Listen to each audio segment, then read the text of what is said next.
E a quen lle escoza, que lle siga escocendo.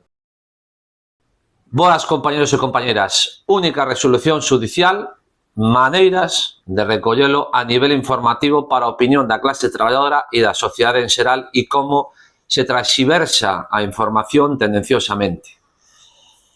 La COE de Galicia.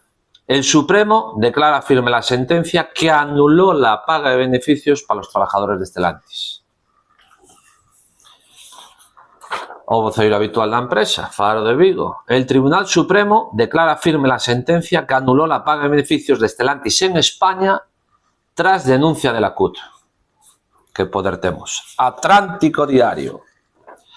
El Supremo declara firme la anulación de la paga de beneficios de Stellantis Vigo.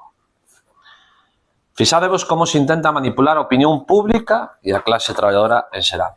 Menos mal que algún medio, en este caso Europa PES, que sí, en certa maneira, recolle o que resolve o Supremo. E o que o Supremo confirma que es contrario a derecho a la paga de beneficios de Stellantis por discriminar. O que confirma é a sentencia en primeira instancia e, lógicamente, inadmite o recurso da empresa. Recordemos que isto foi unha demanda presentada por CUT, donde tivemos a oposición en vía judicial por parte da empresa, por parte de SIT-actualmente Uso, UST e Comisións, que defenderon que era un acordo totalmente legal. Bueno, pois aquí os feitos demostran totalmente o contrario. Que o que temos que facer? Nada. Tranquilos. Son eles agora os que teñen que mover pezas. Son eles os que teñen que resarcir as persoas traedoras que na xeración da paga 2023 que se cobrou en marzo de 2024 lle deduciron unha parte proporcional por haber tido algún proceso de incapacidade temporal. Cando saliu esta nova fomos bastante criticados, porque non é a primeira vez que se utilizan os medios de comunicación para poñer a clase traballadora e a opinión pública en contra dos que defendemos os intereses globais de todas as persoas traballadoras afiliados ou non deste sindicato, porque a demanda podíamos presentala por diferentes vertientes, pero nos entendemos que temos que representar a toda a clase traballadora. Algúns solo se representan a eles mesmos. E agora, como os dicía a empresa, a que ten que resarcir, a que ten que poñer encima da mesa como vai a facer efectivo estos abonos.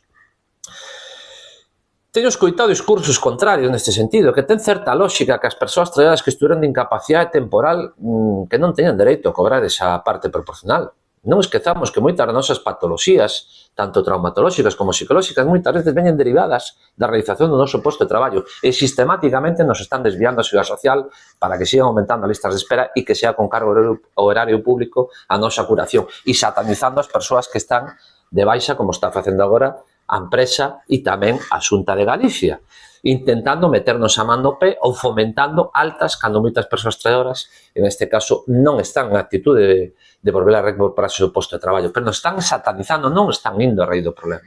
Bueno, pois este é o fondo da cuestión, compañeros e compañeras. É unha cuestión colectiva, de unidade.